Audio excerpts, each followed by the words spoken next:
गोवर्धन पूजा की आप सभी भक्तों को हार्दिक शुभकामनाएं। भगवान श्री कृष्ण की कृपा से आपका जीवन सदैव सुखमय रहे। आज है 18 अक्टूबर 2025 और दिन है बुधवार का। आज गोवर्धन पूजा है। गोवर्धन पूजा को अन्नकूट भी कहा जाता है। ऐसा कहा जाता है कि अन्नकूट का पर्व मनाने से मनुष्य की आयु लंबी होती है, उसे आरोग्य की प्राप्ति होती है। गोवर्धन पूजा अर्थात अन्नकूट का पर्व मनाने से दरिद्रता का नाश होता है और मनुष्य को जीवन पर्यंत सुखी और समृद्ध रहने का आशीर्वाद भगवान श्री कृष्ण प्रदान करते हैं। तो ये दिन बहुत महत्वपूर्ण होता है। ऐसा भी कहा जाता है कि यदि अन्नकूट के दिन कोई मनुष्य दुखी रहता है तो फिर वो वर्ष भर दुखी रहता है, और इसीलिए प्रत्येक मनुष्य को अन्नकूट के पर्व को बहुत ही प्रसन्नतापूर्वक, भक्तिपूर्वक और आनंद के साथ मनाना चाहिए, ताकि पूरे वर्ष भगवान श्री कृष्ण की कृपा से प्रसन्न रहने का, समृद्ध रहने का आशीर्वाद आपको प्राप्त हो। आज की वीडियो में आप सुनेंगे अन्नकूट अर्थात गोवर्धन पूजा की कथा, और संपूर्ण पूजा विधि और शुभ मुहूर्त की जानकारी चाहिए तो वीडियो को अंत तक जरूर देखिए। कार्तिक मास की शुक्ल पक्ष की प्रतिपदा तिथि को गोवर्धन भगवान की पूजा की जाती है। वेदों में जो वर्णन आता है उसके अनुसार इस दिन यानी कि कार्तिक मास की कृष्ण पक्ष की प्रतिपदा तिथि को इंद्र, वरुण, अग्नि आदि देवताओं की पूजा करने का विधान वर्णित है। लेकिन अन्नकूट या गोवर्धन की पूजा का आज जो विधान आप देख रहे हैं वो भगवान कृष्ण के अवतार के बाद द्वापर युग में आरंभ हुआ है। उस समय तक लोग भगवान इंद्र की ही पूजा करते थे। 56 प्रकार के भोजन बनाकर, तरह तरह के पकवान बनाकर और मिठाइयों का भोग भगवान इंद्र को लगाया जाता था। लेकिन भगवान कृष्ण के अवतार के बाद अब जो पूजा की जाती है, इस दिन गाय और बैलों की पूजा की जाती है। पशुओं को स्नान कराकर उनके पैर धुलाए जाते हैं।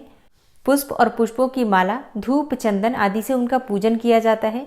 गायों को मिठाइयाँ खिलाई जाती हैं, उनकी आरती करके प्रदक्षिणा करी जाती है, और कई तरह के पकवानों का पहाड़ बनाकर बीच में भगवान श्री कृष्ण की मूर्ति रखकर उनकी पूजा की जाती है। और कहीं कहीं पर गोबर से गोवर्धन और भगवान श्री कृष्ण की मूर्ति बनाकर भी पूजा की जाती है। तो इस दिन संध्या समय में दैत्यराज बलि का भी पूजन किया जाता है, और पूजन के बाद अन्नकूट की कथा सुनी जाती है। अन्नकूट की कथा का संबंध है द्वापर युग से। द्वापर युग में जब भगवान श्री कृष्ण का अवतार हुआ था तो एक समय की बात है कि भगवान श्री कृष्ण अपने सखाओं, गोप और ग्वालों के साथ गायें चराते हुए गोवर्धन पर्वत की तराई में जा पहुंचे। वहां पहुंचकर उन्होंने देखा कि हजारों गोपियां गोवर्धन पर्वत के पास 56 प्रकार के भोजन रखकर बड़े उत्साह से नाच गाकर उत्सव मना रही थी। भगवान श्री कृष्ण ने इस उत्सव का प्रयोजन पूछा तो गोपियां कहने लगी कि आज तो घर घर में उत्सव होगा, क्योंकि वृत्रासुर को मारने वाले मेघों और देवों के स्वामी इंद्र का पूजन होगा। यदि पूजा से वे प्रसन्न हो जाएं तो ब्रज में वर्षा होती है, जिससे अन्न पैदा होता है तथा ब्रजवासियों का भरण पोषण होता है। भगवान कृष्ण बोले, यदि देवता प्रत्यक्ष आकर भोग लगाएं तब तो तुम्हें यह उत्सव अवश्य करना चाहिए। भगवान कृष्ण की ये बातें सुनकर गोपियां कहने लगी कि देवराज इंद्र की इस प्रकार निंदा नहीं करनी चाहिए। ये तो इंद्रोज नामक यज्ञ है, इसी के प्रभाव से अतिवृष्टि तथा अनावृष्टि नहीं होती। गोपियों की बातें सुनकर भगवान श्री कृष्ण बोले, इंद्र में क्या शक्ति है, उससे अधिक शक्तिशाली तो हमारा गोवर्धन पर्वत है। इसी के कारण तो वर्षा होती है, और इसलिए हमें इंद्र से भी बलवान गोवर्धन पर्वत की ही पूजा करनी चाहिए। काफी वाद विवाद के बाद श्री कृष्ण की बात ही मानी गई तथा ब्रज में इंद्र की पूजा के स्थान पर गोवर्धन की पूजा शुरू की गई। सभी गोप और ग्वाले अपने अपने घरों से पकवान ला लाकर गोवर्धन की तराई में जाकर श्री कृष्ण की बताई विधि से पूजन करने लगे। उधर कृष्ण ने अपने आधिदैविक रूप से पर्वत में प्रवेश करके ब्रजवासियों द्वारा दिए गए सभी पदार्थों को खा लिया और उन सबको आशीर्वाद भी दिया। सभी गोप गोपियां अपने यज्ञ को सफल जानकर बड़े प्रसन्न हुए। इसी समय नारद मुनि इंद्रोज यज्ञ देखने की इच्छा से ब्रजगांव में आए तो उन्हें इंद्रोज यज्ञ के स्थगित होने तथा गोवर्धन पूजा का समाचार मिला। इतना सुनते ही नारद मुनि इंद्रलोक जा पहुंचे तथा उदास होकर बोले, गोकुल के निवासी गोपों ने इंद्रोज बंद करके आपसे बलवान गोवर्धन की पूजा शुरू कर दी है। आज से यज्ञों आदि में उसका भाग तो हो ही गया। अब तो ये भी हो सकता है कि किसी दिन कृष्ण की प्रेरणा से वे तुम्हारे राज्य पर आक्रमण करके इंद्रासन पर भी अधिकार कर लें। अब नारद मुनि तो अपनी बात कहकर चले गए, लेकिन भगवान इंद्र क्रोध में लाल पीले हो गए अधीर होकर उन्होंने मेघों को आज्ञा दी कि वे गोकुल में जाकर प्रलय का सा दृश्य उत्पन्न कर दें। देवराज इंद्र की आज्ञा के अनुसार मेघ ब्रजभूमि पर जाकर मूसलाधार बरसने लगे। ऐसी मूसलाधार बारिश देखकर सब गोप और ग्वाले सहम गए और सहम कर भगवान श्री कृष्ण की शरण में गए और रक्षा की प्रार्थना करने लगे। गोप और गोपियों की करुण पुकार सुनकर भगवान श्री कृष्ण बोले, तुम सब गोवर्धन पर्वत की शरण में चलो, वो सबकी रक्षा करेंगे। तब सभी गोप ग्वाल पशुधन सहित गोवर्धन पर्वत की तराई में आ गए। श्री कृष्ण ने गोवर्धन को अपनी कनिष्ठा उंगली पर उठाकर छाता सा तान दिया। गोप और ग्वाल 7 दिन तक उसी की छाया में रहकर अतिवृष्टि से बच गए। सुदर्शन चक्र के प्रभाव से ब्रजवासियों पर एक भी बूंद जल नहीं पड़ा। ये चमत्कार देखकर ब्रह्मा जी द्वारा श्री कृष्णावतार की बात जानकर इंद्रदेव अपनी मूर्खता पर पश्चाताप करते हुए श्री कृष्ण से क्षमा याचना करने लगे और उनसे गोवर्धन पर्वत को नीचे रखने के लिए प्रार्थना की। श्री कृष्ण ने 7वें दिन गोवर्धन पर्वत को नीचे रखा और ब्रजवासियों से कहा कि अब तुम प्रतिवर्ष गोवर्धन पूजा पर अन्नकूट का पर्व मनाया करो। तभी से ये पर्व के रूप में प्रचलित है। जब भगवान श्री कृष्ण ने गोवर्धन पर्वत नीचे रखा तो सभी गोप गोपियों ने उनके लिए 56 प्रकार के भोग बनाए और भगवान श्री कृष्ण को भोग लगाया था। और इसलिए गोवर्धन पूजा के दिन भगवान श्री कृष्ण की विधि विधान से पूजा करके पकवानों का पहाड़ बनाकर इसी में भगवान श्री कृष्ण की मूर्ति रखकर उनकी पूजा करके उन्हें भोग लगाकर और उनसे प्रार्थना की जाती है कि हे श्री कृष्ण, जिस प्रकार से आपने सभी गोप गोपियों की रक्षा की उसी प्रकार से हमारी भी रक्षा करना। जब हमारे ऊपर भी कोई दुख का बादल मंडराए तो हे भगवान श्री कृष्ण, आप हमारी हर प्रकार के दुखों से कष्टों से रक्षा करना। जब हमारे मन में किसी प्रकार का विकार आए तो हे भगवान श्री कृष्ण, हमें हर प्रकार के विकारों से दूर करके हमारी रक्षा करना। और अगर कहीं हमारा मन भौतिकता में लगकर भक्ति से दूर होने लगे तो हे कृष्ण, हमें अपनी शरण में लेकर हमारे मन को अपने चरणों की सेवा में लगाकर हमारी समस्त प्रकार के पापों से रक्षा करना। हे कृष्ण, हम पर कृपा करना। हे कृष्ण, हमारी रक्षा करना। तो गोवर्धन पूजा करते समय इस प्रकार से भगवान श्री कृष्ण से प्रार्थना करनी चाहिए, क्योंकि गोवर्धन पूजा एक प्रतीक है इस बात का कि भगवान श्री कृष्ण पर पूर्ण विश्वास करके उनकी छत्र छाया में जो भक्त आ जाते हैं, फिर उनकी पूरी जिम्मेदारी भगवान श्री कृष्ण ले लेते हैं और किसी भी प्रकार के संकट का, दुख का और किसी विकार की कोई छाया भी भक्तों पर नहीं पड़ती। जीवन का सारा आनंद भगवान श्री कृष्ण की चरणों में ही है। इसलिए प्रेम से बोलिए, भगवान श्री कृष्ण की जय, गोवर्धन महाराज की जय। और कार्तिक मास की शुक्ल पक्ष की प्रतिपदा तिथि का प्रारंभ हो रहा है 21 अक्टूबर 2025 को, यानी कि मंगलवार के दिन शाम के समय 5:55 पर, और प्रतिपदा तिथि का समापन 22 अक्टूबर को रात्रि में 8:17 पर होगा।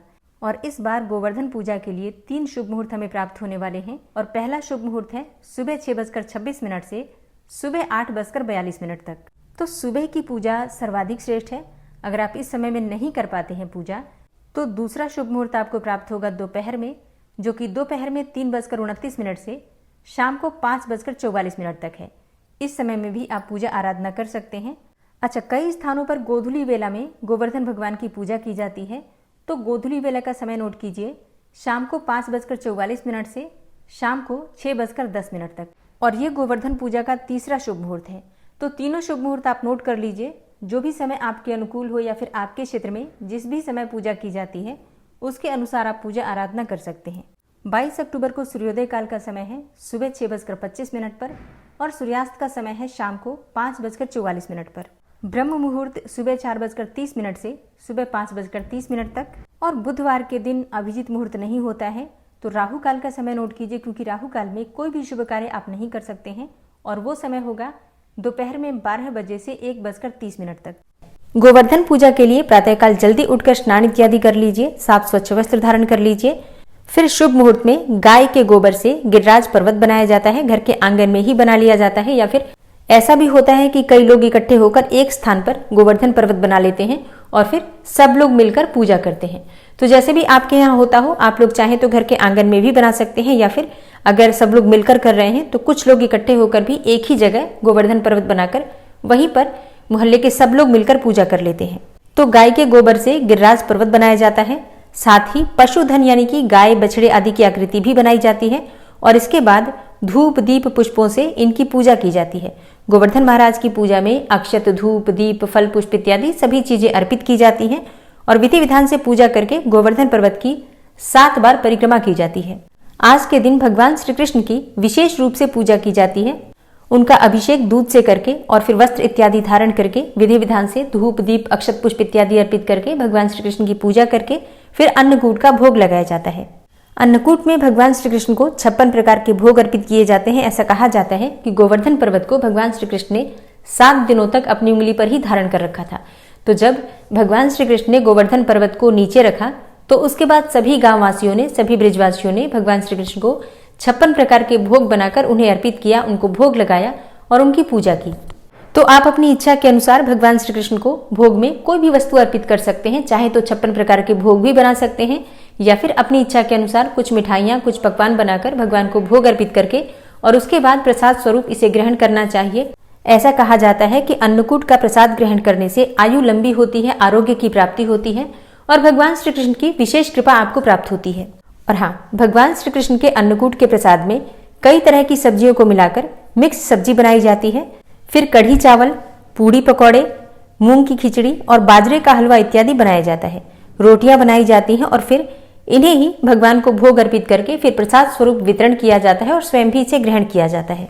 अब बात करें कि अन्नकूट की सब्जियों में कौन कौन सी सब्जियां जरूर मिलानी चाहिए, तो देखिए ऐसा कहा जाता है कि जो भी इस समय सीजन में उपलब्ध हैं सब्जियां, उनमें से आप सभी सब्जियों को लेकर और मिक्स सब्जियां बना सकते हैं। जैसे कि आप गोभी ले सकते हैं, गाजर ले सकते हैं, कद्दू ले सकते हैं, शिमला मिर्च ले सकते हैं, पत्ता गोभी, लौकी, बैंगन, आलू, सिंघाड़ा, जिमीकंद और सूरन, ये सभी सब्जियां और इसके अलावा भी और बहुत सारी सब्जियां जो भी मिल जाएं आपको, सबको मिलाकर एक सब्जी बनाई जाती है जो कि मिक्स वेज होती है और ये सब्जियां भगवान को भोग अर्पित की जाती हैं। गोवर्धन पूजा के दिन विशेष रूप से गौ माता की पूजा की जाती है। तो घर के आसपास कोई भी गौशाला है तो वहां जाकर आप चाहें तो चारे का दान कर सकते हैं गौ माता के निमित्त, या फिर अपने घर से रोटी बनाकर गुड़ के साथ ले जाकर गौ माता को दे सकते हैं। रोटी सूखी नहीं देनी चाहिए, तो रोटी में आप घी अवश्य लगाकर ले जाइए। अगर आप गौशाला नहीं जा पाते हैं तो घर के आसपास भी कोई गायें होती हैं तो उन्हें भी आपको गुड़ रोटी देना चाहिए, हरा चारा देना चाहिए। गाय की सेवा करने से भगवान श्री कृष्ण प्रसन्न होते हैं और फिर 33 कोटि देवी देवताओं का आशीर्वाद भी आपको प्राप्त होता है।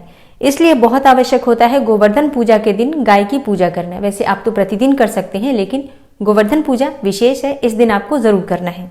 गोवर्धन पूजा से संबंधित ये जानकारी उम्मीद करती हूँ आपके लिए उपयोगी होगी और भाई दूज से संबंधित जानकारी के लिए आने वाली वीडियो जरूर देखिए।